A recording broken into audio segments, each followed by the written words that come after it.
Vietnam, Cambodge, Laos. Trois pays bien tranquilles. La vie est belle, le marché du travail va bien, sans que ces pays soient des pays très riches.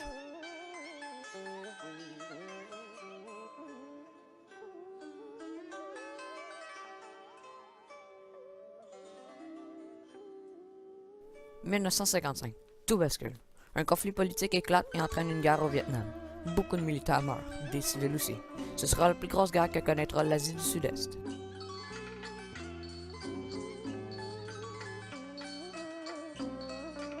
Une quinzaine d'années plus tard, la guerre prend fin. Plusieurs civils vont avoir quitté le pays pendant la guerre, mais la plus grosse vague d'immigrants va quitter après la guerre, en 1979-1980. Ils vont embarquer dans des boat people qui se dirigeront vers le Canada.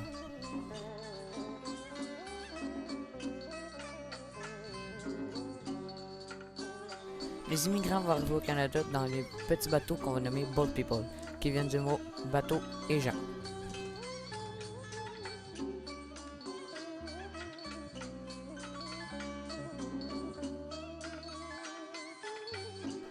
En 1979, les réfugiés de la mer arrivent au Canada, mais seulement 60 000 y ont trouvé refuge, et 40 000 ont malheureusement péri en mer.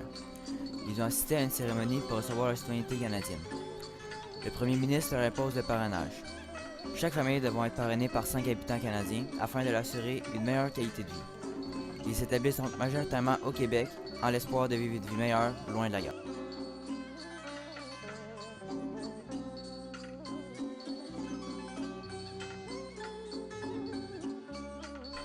À l'aide des citoyens canadiens et les parrainants, ils finirent donc par s'établir de façon permanente au Québec et un peu partout au Canada.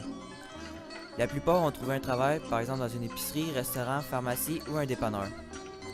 Aujourd'hui au Québec, ils représentent 1% de la population canadienne, ce qui veut dire plus de 150 000 habitants. Et 90% d'entre eux sont nés au Vietnam. Les Canadiens d'origine vietnamienne sont en général des enfants ou des jeunes adultes, dont 50,6% sont des femmes. 48% des réfugiés de la mer aujourd'hui affirment pratiquer le bouddhisme. Ils vivent une vie paisible et sécuritaire, loin de la guerre.